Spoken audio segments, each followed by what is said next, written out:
Imagine brushing your teeth, taking a shower, or making coffee with water that tastes strange, dark, foul. You complain to the front desk, but they tell you everything's fine. Days go by and the water gets worse. Finally, a maintenance worker climbs to the roof and opens one of the water tanks. What he finds floating inside will haunt him forever. A body, decomposed, naked. And for weeks, every guest in the hotel had been drinking, bathing, and cooking with that water. This is the story of Elisa Lam, a bright young woman whose final days were captured on camera in the most disturbing footage the internet has ever seen. Her death at the Cecil Hotel left behind more questions than answers, and what happened in those four walls continues to puzzle investigators, internet sleuths, and true crime fans around the world. Before we dive deep into this nightmare, make sure to hit that like button, subscribe for more real-life mysteries, and turn on notifications so you never miss a story. Drop a comment telling me where you're watching from, because these cases reach every corner of the globe, and your support keeps these important stories alive. Now let's get into what really happened at the Cecil Hotel. The Cecil Hotel wasn't always a house of horrors, but it sure became one. Built back in 1924 in downtown Los Angeles, it started as a destination for business travelers and tourists looking for affordable luxury. Marble columns, stained glass windows, and elegant furnishings made it the place to be. But as the decades rolled on, the neighborhood changed. The area around the Cecil became known as Skid Row, one of the most dangerous and poverty-stricken areas in all of Los Angeles. Homelessness skyrocketed, substance abuse ran wild, violence became commonplace, and the Cecil Hotel, once a symbol of glamour, transformed into something much darker. The hotel earned a reputation that would make your skin crawl. It wasn't just the location or the clientele that made it infamous, it was the deaths. So many deaths. In the 1960s, a woman was found dead in her room after being assaulted. In 1964, a woman named Goldie Osgood was found strangled in her room. The killer was never caught. Throughout the decades, people threw themselves from the hotel's windows, choosing to end their lives in the most horrifying ways. But the Cecil's darkest claim to fame came from the serial killers who called it home. Richard Ramirez, the Night Stalker, stayed there in 1985 while he terrorized Los Angeles, committing brutal home invasions and murders. He'd returned to his room at the Cecil covered in blood, and nobody said a word. Then there was Jack Unterweger, an Austrian journalist who checked into the Cecil in 1991. What the hotel staff didn't know was that he was hunting adult workers in Los Angeles, strangling them with their own clothing. He committed at least 3 murders while staying at the hotel, and people walked past his room every single day without knowing a killer was inside. With a history this twisted, locals started calling it Hotel Death. Some said it was cursed. Others believed the building itself attracted darkness. Whatever the reason, the Cecil had become a magnet for tragedy, and in January 2013, it was about to claim another victim. Elisa Lam was everything the world should celebrate. At just 21 years old, she was a student at the University of British Columbia in Vancouver, studying to make something of herself. She had this infectious energy, always writing on her blog about fashion, art, and life. Her Tumblr was full of quotes, photos, and the kind of deep thoughts young people share when they're trying to figure out who they are. But beneath that bright exterior, Elisa was fighting a war nobody could see. She'd been diagnosed with bipolar disorder and depression, conditions that required daily medication to keep her stable. Her family knew about her struggles and supported her every step of the way, making sure she had what she needed to live a normal life. In January 2013, Elisa decided to take a solo trip down the West Coast. She wanted to visit California, see the sights, and experience life on her own terms.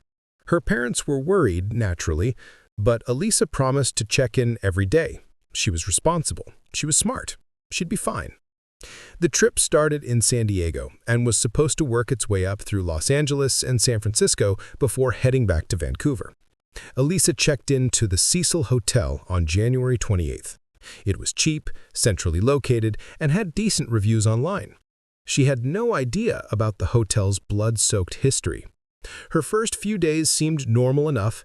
She visited the Last Bookstore, a famous spot in downtown LA, and she seemed happy and excited. Staff there remembered her being friendly and talkative. She posted on social media, keeping her family updated like she promised. Everything appeared to be going according to plan. But behind the scenes, something was starting to unravel. Within days of checking in, Elisa's behavior took a sharp turn.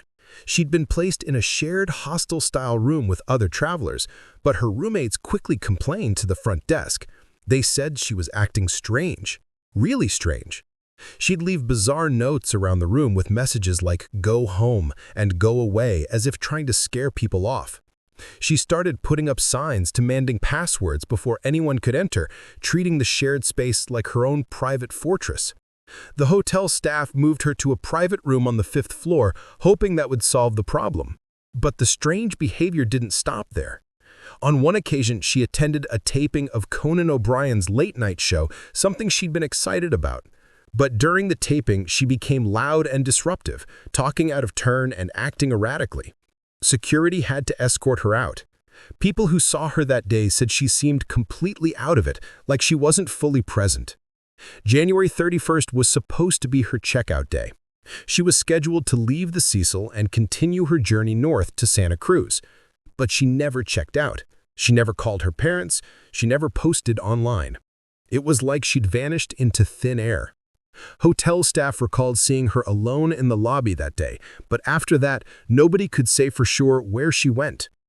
Her family back in Vancouver grew frantic when her daily check-ins stopped. They called the hotel, they called the police, they begged anyone who would listen to help find their daughter. On February 1st, the LAPD officially opened a missing persons case.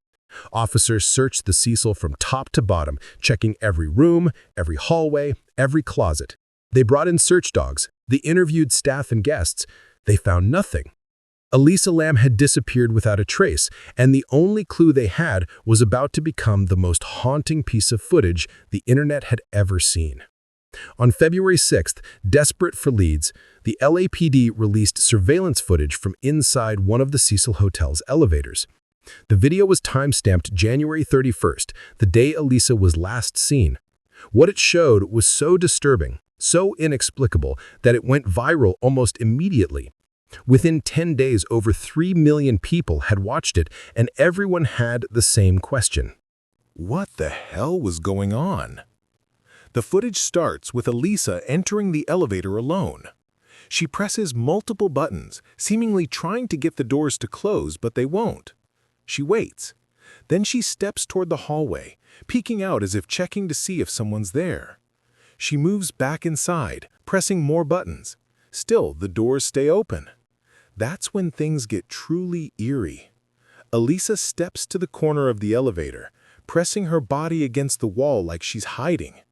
She stands there motionless for several seconds, her hands covering her face. Then she suddenly jumps out into the hallway, looking left and right frantically as if someone's chasing her. But there's nobody there. At least, nobody the camera can see. She steps back into the elevator, and now her behavior becomes even more bizarre.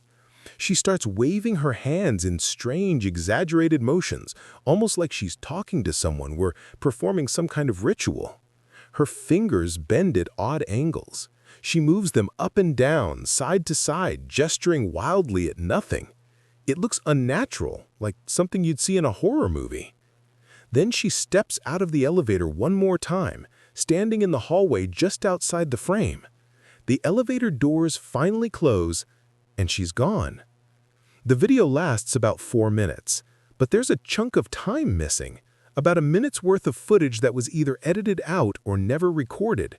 That gap has fueled endless speculation. What happened during that missing minute? Was someone with her? Did the hotel tamper with the video? The internet exploded with theories, each one more wild than the last. But while people debated online, Elisa's family was living a nightmare. Days turned into weeks, and there was still no sign of her. The Cecil Hotel continued operating as if nothing had happened. Guests came and went, life moved on, but something terrible was waiting to be discovered on the roof. February 19th, 2.5 weeks after Elisa was last seen, guests at the Cecil started complaining about the water. The pressure was low, barely a trickle coming out of the faucets. When it did come out, it was dark, almost brown, with a foul taste and smell. Some said it tasted metallic. Others described it as rotten. People were using it to shower, brush their teeth, and make coffee, but something was clearly wrong. The hotel's maintenance supervisor, Santiago Lopez, was sent to investigate. The Cecil had 4 large water tanks on the roof, each one holding thousands of gallons. These tanks supplied water to the entire building, and if something was blocking the flow, that would explain the complaints. Lopez climbed the fire escape to the rooftop, an area that was supposed to be locked and secured with an alarm system. He reached the tanks, which stood about 8 feet tall, and climbed the ladder attached to the side. He opened the heavy lid of the first tank and looked inside. What he saw made him stumble backward in horror. A body, floating face up, naked, decomposed. It was Elisa Lam. Her corpse had been in that water tank for over 2 weeks, and every single guest in the hotel had been drinking and bathing in water that had been circulating around her decaying body. Lopez immediately called the police, and within hours, the Cecil Hotel was swarming with investigators. Firefighters had to drain the tank and cut it open to retrieve Elisa's body. Her clothing was found nearby, covered in a strange sand-like substance that nobody could explain. But the biggest mystery wasn't just that she was dead, it was how she got there. The rooftop was supposed to be locked. The door leading to it was alarmed, meaning it should have triggered a notification if anyone opened it. Yet no alarms went off the night Elisa disappeared. On top of that, the water tank's lid was incredibly heavy, weighing dozens of pounds. It would take serious strength to lift it, especially from the inside. So how did Elisa, a young woman showing signs of distress, access a locked roof, climb an 8-foot ladder, lift a massive lid, and lower herself into a water tank? And if she did all of that, how did the lid end up back on top? These questions haunted investigators, and they haunt people to this day.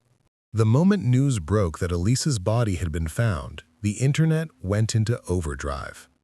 Amateur detectives, conspiracy theorists, and true crime enthusiasts started piecing together connections that seemed too eerie to be coincidental. Some were compelling, others were downright ridiculous, but all of them added to the mystery. One of the first theories to gain traction involved a horror movie called Dark Water. The film, released in 2005, tells the story of a woman and her daughter who move into a rundown apartment building. Strange things start happening, and eventually they discover the source. A young girl's body is found in the building's rooftop water tank, contaminating the water supply. The parallels to Elisa's case were chilling, and people couldn't stop talking about it. Then there was the tuberculosis connection. Around the same time Elisa went missing, there was a tuberculosis outbreak on Skid Row, just blocks away from the Cecil Hotel. The test used to detect TB is called the LAM ELISA test. People online saw the connection and ran wild with it. Some claimed Elisa was part of some twisted biological experiment. Others said she was a targeted victim in a conspiracy involving disease control. It was absurd, but it spread like wildfire. Another theory involved the postcode of the last bookstore, a place Elisa had visited. Some online sleuths claimed the numbers in the address corresponded to coordinates that led directly to Elisa's burial site. It was debunked almost immediately, but not before thousands of people believed it. Then there were the murder theories. Given the Cecil Hotel's dark history, many people refused to believe Elisa's death was anything but foul play. They pointed to the hotel staff, claiming someone with access to the roof must have been involved. They accused the hotel of covering up evidence to avoid lawsuits and bad publicity. Some even claimed Richard Ramirez's ghost was responsible, haunting the halls of the hotel he once called home. And then there was the elevator game, a Korean urban legend that went viral around the same time. The legend describes a ritual where you press elevator buttons in a specific sequence to access another dimension. Elisa's behavior in the elevator footage looked eerily similar to the steps described in the game, leading some to believe she was trying to perform the ritual. The theories were endless, each one more outlandish than the last. But while the internet played detective, real investigators were working to uncover the truth. On June 20, 2013, the Los Angeles County Coroner's Office released Elisa Lam's official autopsy report. The findings were clear, but they did little to settle the debate. The cause of death was ruled accidental drowning. There were no signs of physical trauma, no evidence of assault, or indication that anyone else was involved. The toxicology report showed that Elisa had her prescription medications in her system, but the levels were significantly lower than they should have been. She was supposed to be taking medication for her bipolar disorder daily, but it appeared she hadn't been keeping up with it. There were no illegal drugs in her system, no alcohol, nothing that would suggest she'd been drugged or poisoned. The coroner concluded that Elisa had likely experienced a manic episode or psychotic break, a common occurrence in people with untreated bipolar disorder. During these episodes, individuals can become disoriented, paranoid, and engage in dangerous behavior without fully understanding the consequences. Dr. Judy Ho, a clinical psychologist, explained that Elisa's behavior in the elevator footage was consistent with someone in the midst of a severe mental health crisis. The erratic hand movements, the hiding, the paranoia, all of it pointed to a mind that was unraveling. Amy Price, the manager of the Cecil Hotel at the time, confirmed that Elisa had been acting strangely throughout her stay. She wasn't aggressive or violent, but she was unpredictable. Staff members had tried to keep an eye on her, but in a hotel with hundreds of guests, it was impossible to monitor everyone constantly. The theory that emerged was tragic but straightforward. Elisa, in the middle of a mental health crisis, somehow accessed the roof. Whether the door was left unlocked by accident or she found another way up remains unclear. Once on the roof, she climbed into the water tank, possibly seeking a place to hide or escape from whatever she believed was chasing her. The heavy lid may have been open or partially open, allowing her to climb inside. Once in the water, she couldn't get out. She drowned. It was a heartbreaking accident, the result of a young woman battling demons nobody else could see. But even with an official ruling, the questions didn't stop. How did Elisa get onto the roof without setting off alarms? The Cecil Hotel claimed the door was locked and alarmed, yet no alerts were triggered the night she disappeared. Was the system malfunctioning? Did someone leave it open? Or did Elisa find another way up that nobody considered? And what about the water tank lid? Even if it was open or ajar, how did she manage to climb inside? The tank was 8 feet tall, requiring her to climb a ladder while in the middle of a mental health crisis. Once inside, how did the lid end up back on top? Some have suggested the wind could have blown it shut, but the lid weighed far too much for that to be plausible. Then there's the missing minute in the elevator footage. Why was that section removed or lost? The LAPD claimed it was due to privacy concerns or technical issues, but conspiracy theorists saw it as evidence of tampering. They argued that someone was in the elevator with Elisa during that missing time, and the hotel edited the footage to protect them. Another question that's never been answered is, what happened to Elisa's phone? She had it with her when she checked into the hotel, but it was never found. Not in a room, not on the roof, not in the water tank. Did she lose it? Did someone take it? Or did she hide it somewhere that's never been discovered? The internet harassment that followed Elisa's death was relentless. Hotel staff, including manager Amy Price, received death threats from people convinced they were involved in a cover-up. Online sleuths accused them of murder, conspiracy, and hiding evidence. The harassment became so severe that some employees had to go into hiding. In 2013, Elisa's parents filed a wrongful death lawsuit against the Cecil Hotel, claiming negligence. They argued that the hotel failed to provide adequate security and allowed their daughter to access a restricted area. The lawsuit was eventually dismissed, with the court ruling that the hotel couldn't have reasonably predicted or prevented what happened. It was a devastating blow for a family already drowning in grief. 12 years have passed since Elisa Lam's body was pulled from that water tank, but the mystery refuses to die. In 2021, Netflix released a documentary called Crime Scene: The Vanishing at the Cecil Hotel, reigniting public interest in the case.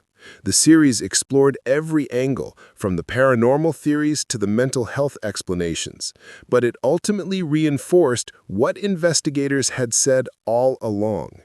Elisa's death was a tragedy, not a conspiracy. What happened to Elisa Lam is a haunting reminder of how mental illness can turn someone's world upside down. She wasn't running from a person. She was running from her own mind. The elevator footage that captivated millions wasn't evidence of ghosts or killers. It was a young woman in crisis, desperately trying to make sense of a reality that was slipping away from her. The lack of proper medication, combined with the stress of traveling alone in an unfamiliar city, created the perfect storm for disaster. Elisa's story also highlights the failures of our support systems. She was alone in a dangerous hotel, in a dangerous neighborhood, with nobody to notice when things started going wrong. The hotel staff, overwhelmed and underpaid, couldn't provide the level of care she needed. Her family, thousands of miles away, could only trust that she'd be okay. And when she wasn't, it was already too late. The Cecil Hotel closed its doors in 2017, unable to shake the dark reputation it had earned over nearly a century. The building is currently being converted into affordable housing, an ironic twist given the neighborhood's history. Some say the hotel is cursed. Others believe it's simply a product of its environment. Either way, it will forever be remembered as the place where Elisa Lam spent her final days. Elisa wasn't just a mystery, or a viral video, or a true crime story. She was a daughter, a student, a young woman with dreams and aspirations, someone who loved art and literature and wanted to see the world. Her blog posts show a person full of life, even while battling darkness. She deserved better than what happened to her. She deserved to be remembered for who she was, not just how she died. So what really happened to Elisa Lam? The official answer is accidental drowning during a mental health crisis. But the unanswered questions ensure that people will keep speculating, keep searching, and keep trying to make sense of the senseless. Do you think the official ruling was correct, or is there more to the story? Let me know your thoughts in the comments below. Make sure to like this video, subscribe for more deep dives into real mysteries, and hit that notification bell so you never miss an update. Thank you for watching. And remember, sometimes the scariest monsters aren't the ones hiding in the shadows. They're the ones we carry inside our own minds. Stay safe out there.